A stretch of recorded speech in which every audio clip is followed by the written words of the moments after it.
How does Putin once again declare that he intends to continue his murderous war against Ukraine, and why is Donald Trump confused about Russian-Ukrainian war?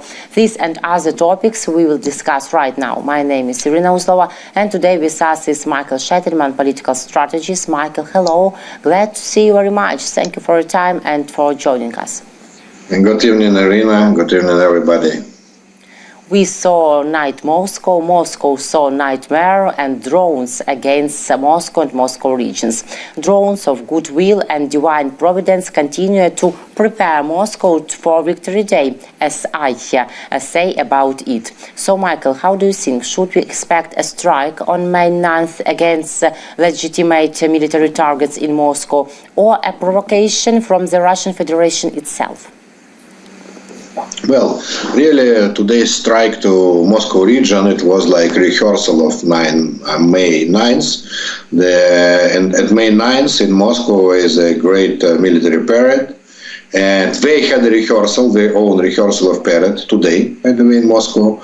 And this is the reason why in Moscow today didn't work there was no connectivity by internet or via mobile because of this rehearsal of military forces, Russian military forces.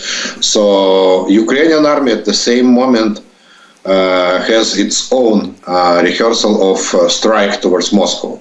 But speaking seriously, personally, I don't believe that Ukrainian army will strike military parade itself.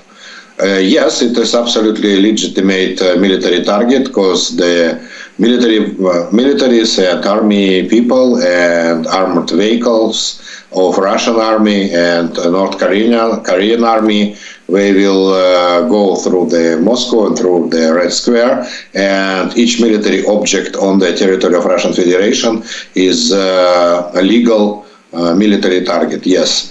But that is very,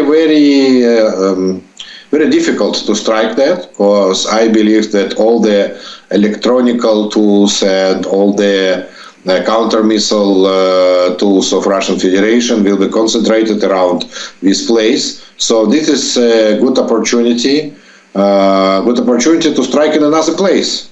So I believe in some surprise by Ukrainian army, but I don't believe this surprise will be exactly in the heart of Moscow. I believe it is the good day to strike something like a gas pipeline between Russia and China or something. And today we not only had a rehearsal of strike in Moscow, but also it was the demonstration that Ukraine, in fact, could strike any place by its drones and missiles, each place in the European part of Russian Federation. Because today, that was a strike in Arkhangelsk region.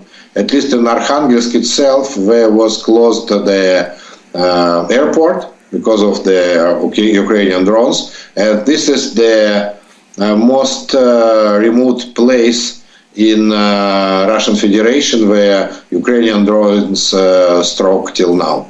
So we have a good chance for some strike on May 9th, but I don't believe we will do that towards Red Square itself. Only like politician stops for us, and these red cross lines can stop us these days. Yes, because our possibilities, war possibilities, is more than fully. No, because, in theory we could strike on the Red Square, but I believe that exactly on these days Russians, they will take a lot of security measures, including electronic equipment and including the physical missiles. And it is very tough, it is very difficult, and it is very, like to spend the money and to spend our drones and missiles against this target. It is just very difficult. So easier at this day to do the same, but in another city. That's it. Okay, clear, thank you. But not all clear for me in questions about Chinese leader. Chinese President Xi Jinping will visit Moscow for 4 days. Even why did he decide to do it? And what does Xi Jinping expect during his 4 days visit to Russia? And what does Putin expect from this visit too? First, I believe it is a good chance for Chinese leader to buy all the Russian Federation actives, everything with a very cheap price. Because the oil now is on very low. Today, when we speak, the Brent oil costs about $58, $59. That means the Russian oil costs about $50. And this is lower and very lower than they budgeted in their budget in Russian Federation. So we just have absolutely lack of money in the federal budget in Russian Federation, and we are ready to sell anything to China for just any price. So this is the good business opportunity, first of all, and not business opportunity for just this day or month or week, but Russians were ready to sell something for decades to China. It could be territories, it could be mineral resources or some timber or something. That is the first. But, which is good for us, for Ukrainians, that Russia has so big budget problems. But we also have a bad news, potentially, because China now in Cold War against United States. It is also obvious. And exactly after the United States started this Cold War against China, tariff war, that was the moment after which President Xi decided to visit Moscow on these days, on these celebrating Russian days. So China and President Xi personally, they see in Russia one of the tools, one of the weapons to use against United States.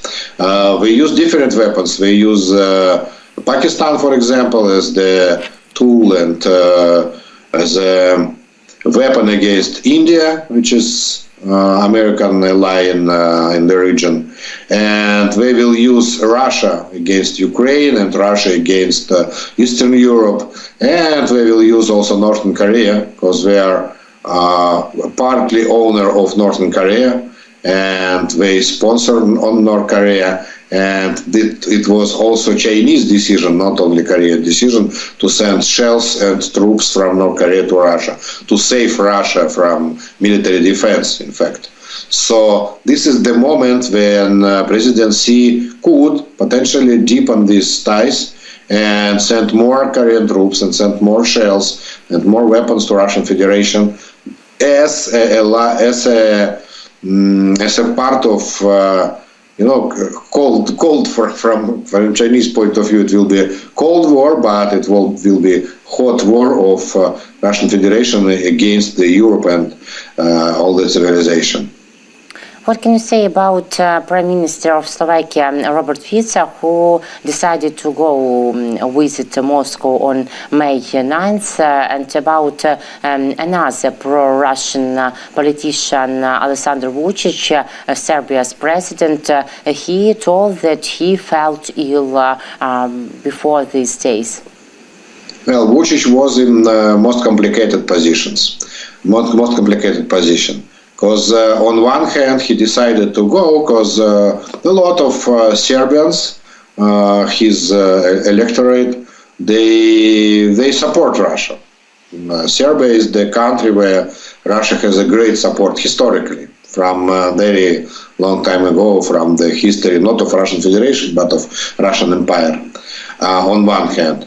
But on the other hand, he knows that his visit and he was not only knows, but also he was told about that by European Commission, that his visit to Moscow these days, it will be against European rules, and it could cost to Serbia membership in European Union.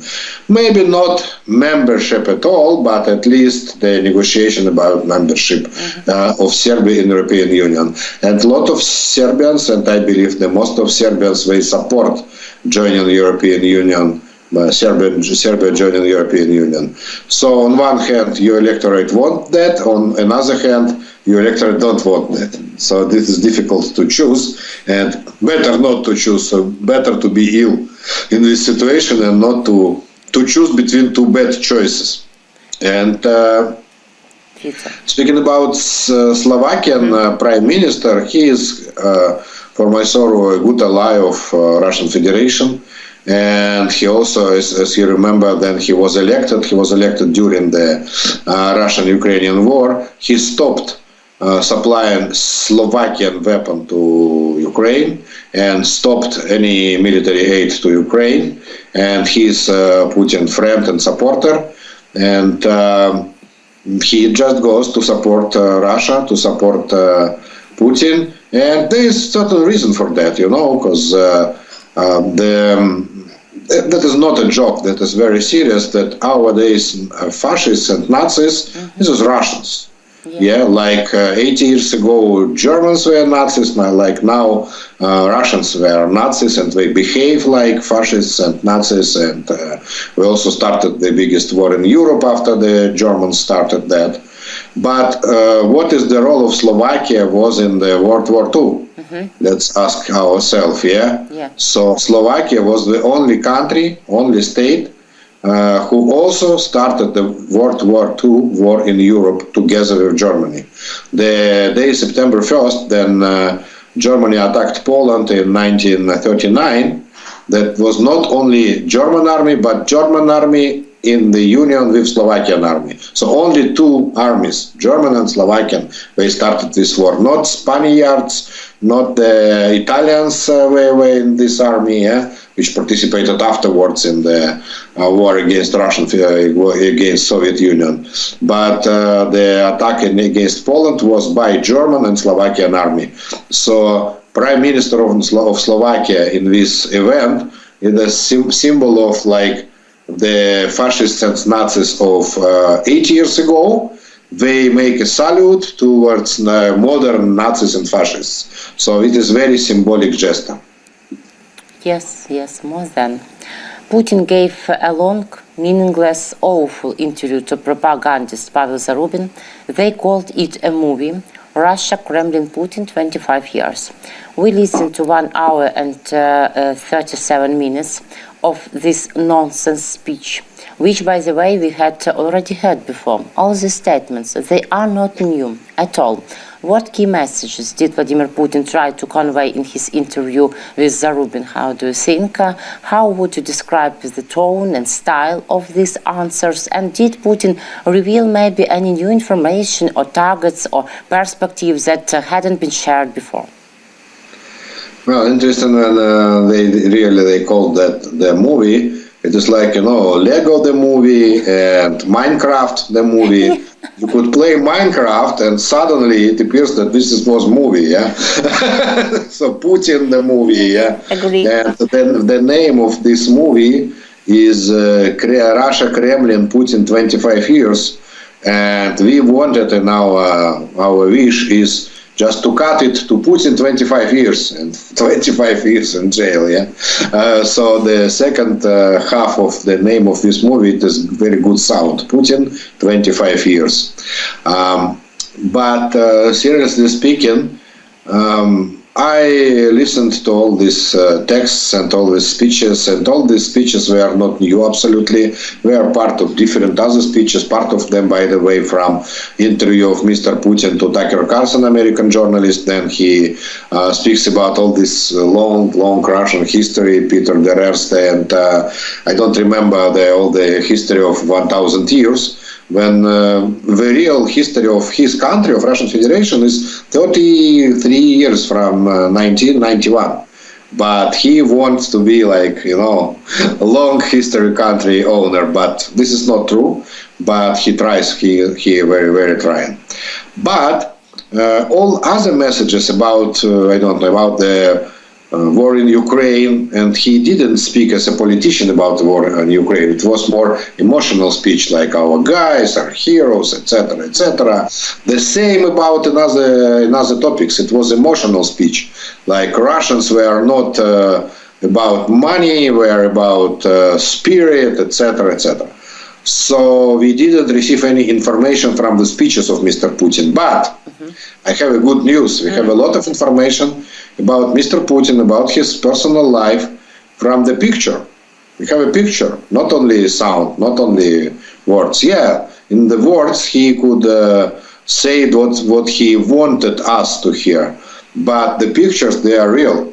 And this is very realistic picture of his home. Yeah, he lives in this apartment in Kremlin. This is his personal apartment in Kremlin. Not personal presidential apartment, but last 25 years it is his apartment in Kremlin. And what interesting for us, one of his leitmotif of his speeches was that he gave the quote from Peter I, the Russian Tsar, legendary Russian Tsar, who said, it was the quote by Putin, I don't know if really Peter I said something, yeah, that we should take everything the best things from the Western world, and afterwards to renew that and to invest in that and to change that to the good side, yeah, and to build something ours, yeah, not to use foreign things.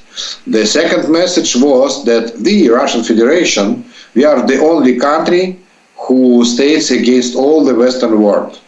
And we are in the war against all the Western world and all the Western values. We are alone in this war. Yeah, this is very important. But what we have seen on this practically from the picture, yes, he wanted to stress that you see, I drink, as we saw now in the shots from this movie, that he, president himself, he drinks traditional Russian drink, which is called kefir, and is also in English it is kefir, but it is something like fermented milk, like you know from nomads from Central Asia. In really it is Central Asian, yeah, not Russian. Okay, but the name is Turkish name, kefir.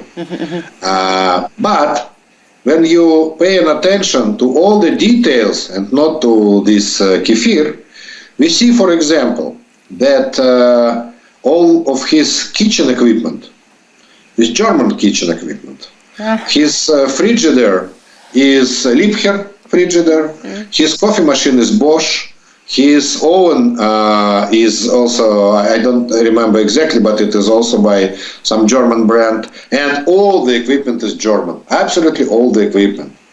And he said in his speeches that now we are not in any relationship with West, that we don't want, because Chinese, it is the best production is in China, the most productive country is China, and China is our closest friend, and China produce better things than West. But all the kitchen equipment is German. When we move to his sport room, he has the private sport room. When we see also some equipment, yeah, a lot of sport tools, but all of these sport tools were American. You know, it is very different. Not from Scissoring. Not Russian Federation, not from China. But this is American, and this very well-known American brand, Hoist Fitness, from California, San Diego. So just all the equipment is from California, San Diego. And I personally, I can't recognize that, but I asked artificial intelligence, ChatGPT, to make the analysis of all the things which is by them, Mr. Putin surrounded in these rooms, yeah, and everything was German, American. Part of food was British, by the way, because it was some Queen's tea or something. So it was British, and Great Britain is the, the country which they see in Russia as a main partner of Ukraine in this war. And he also drinks Italian water, San Benedict or something like that, don't remember. But by the way, yeah, he has also Russian original Saint Spring, something like that, but Russian original water, but also Italian water. So a lot of Western production. And what we have Chinese produced here. Yeah. Let's guess. I believe that only icons on this Orthodox church they could be Chinese, because this is a painting, this is Chinese painting. In Russia we don't have nobody who could paint it, no, they don't have artists, so obviously this is Chinese Orthodox icons, I believe. very orthodox. They only have painters who can describe and paint Donald Trump portrait, strange Donald Trump's portrait. Yes, and only for it. Yeah. By the way, I asked also when I watched this movie, I paid my attention that the face of Mr. Putin very changed during last couple of months, and I asked also artificial intelligence to analyze his face physically. Why is changed? I gave him this modern picture, and the picture from this movie, and the pictures from previous interviews. And artificial intelligence said me that this guy went through a number of plastic surgeries and used Botox and fillers on his face, etc., etc.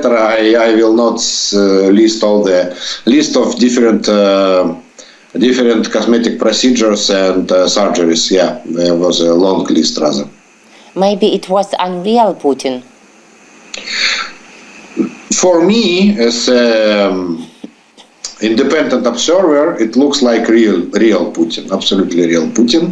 And this is the same guy who we have seen, for example, when he proclaimed the war against Ukraine. So this is the same guy, absolutely. I don't mean by face, but by emotions, by the vocabulary. It is very important. But sometimes when we use the how it is called, but the extra guy who is very like Putin, we sometimes use that for interviews, for some public events, like faked Putin. But in this case, with faked Putin, or Putins, I don't know if there is one guy or a couple of guys, we use another vocabulary than the original one. But this guy absolutely speaks like the guy who we know really 25 years. Yes, some doppelganger or double by Putin, maybe. We'll see. About Putin mentioned in this interview about Crimea, about his nuclear blackmail, about targets of his cruel war against Ukraine. What did you see in these messages? For example, about Crimea, we know that Crimea is one of the main questions to Donald Trump too in negotiation process between Ukraine and Russia. Well, probably I missed something because he didn't say anything new, and his position about Crimea didn't change during last how long it was, 11 years, yeah. And in Kremlin, they say again and again, like mantra, that Crimea question is closed. Mm-hmm. They say it again and again and again, and they believe that sometimes it will work, yeah? Sometimes it will work. So these unrealistic dreams of Mr. Putin were still alive, but it will be alive till he is alive. And I believe that by the way, he had some speech about his the next president of Russian Federation, how to choose him or her. But I believe that any next president of Russian Federation will give back Crimea because he or she will want to make Russia as a part of civilized world and to join not the European Union but European continent at least, and not to be cut by civilized countries. About Crimea, Putin told that somebody forced him to occupy Crimea, and he wanted to protect Crimean civilians, and they did what they did. Protect from who? Oh, you see, this is the reason why I missed that, because I heard it just 11 years ago, so I didn't pay my attention again for this. He also started this war for protecting somebody. Okay. We don't know who's exactly, because if you have seen ever the pictures from the captured by Russians, cities which was captured by Russians, for example, Bakhmut or what else, Ugledar, for example, etc., you could pay attention that there is no any building who stays in these cities. Only Derby, no real buildings. and there is no person in these cities. When we occupy the city of Bakhmut, for example, after the half a year of battle for this city, so we just killed everybody, or another people they flew from the Bakhmut.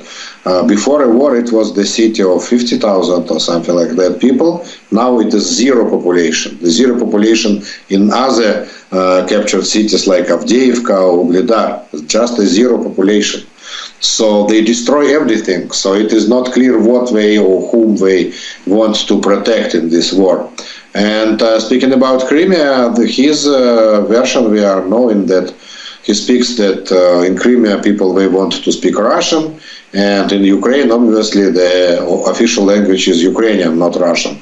And in Crimea, by the way, two official languages because of, except of Russian, it is also Tatarian language. Tatarian, they are minority in Crimea, and majority, I don't know, minority obviously, a minority in Crimea.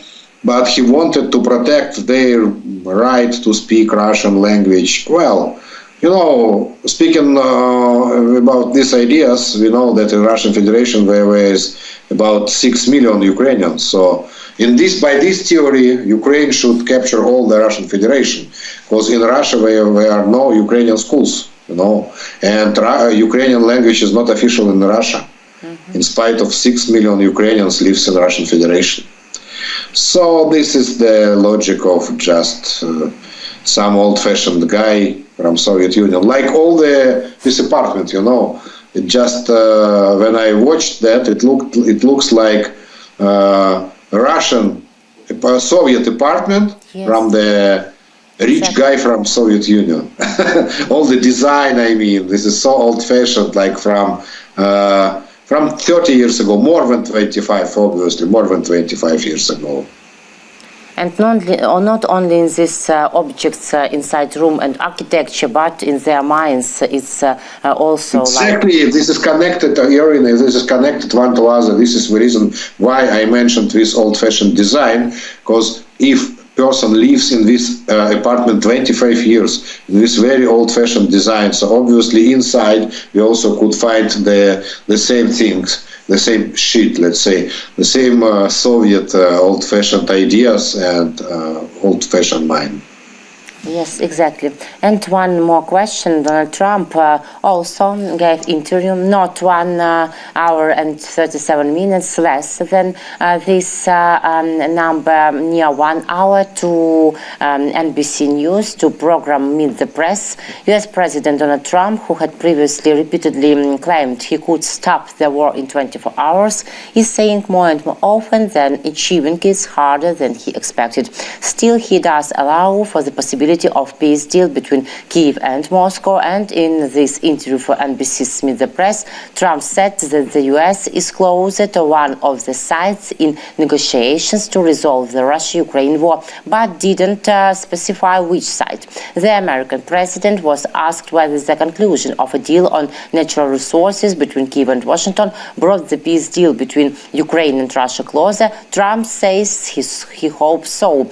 Trump also suggested that a moment might come when the US withdraws from its role as a mediator between Ukraine and Russia, but he refused to clarify what could become the red line for that. So, Michael, does Donald Trump have some plan nowadays? And what can you say about these sides which the United States choose or can choose? Well, first point of his plan was to put the tariffs on foreign movies, you know. Yes. President Trump put the tariff of 100% on foreign movies. So I believe it was against this movie about Mr. Putin. So for Americans not to watch that in the American cinemas. But again, speaking seriously, we heard the message from State Department, from Mr. Rubio, and afterwards President Trump also described somehow the same situation. Mr. Rubio said that, we have a position of Russian Federation, we have a position of Ukraine. They both bring the peace offer for peace deal. And now what we need, or what they need, means Russia and Ukraine, just to get closer with these offers. But for my sorrow, we know really these offers, it is realistic. The Ukrainian offer is very simple. To say it in simple words, it sounds like that. There is the international law. Let's just do everything by international law. You just withdraw your troops from our Ukrainian territory. This is the first. You pay all the reparation, because the United Nations decided that Russia should pay the reparation payment to Ukraine. And you give us all the war criminals, which is about 100,000 people. That's it. And war will stop, and we will live in peace. And Russian offer is vice versa.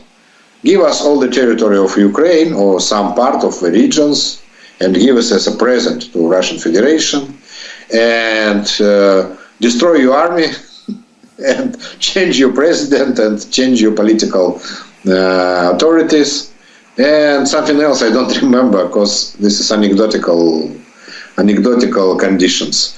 So it is absolutely unbelievable that we could get closer with these conditions. And before starting of American efforts for peace, we were absolutely in the same position.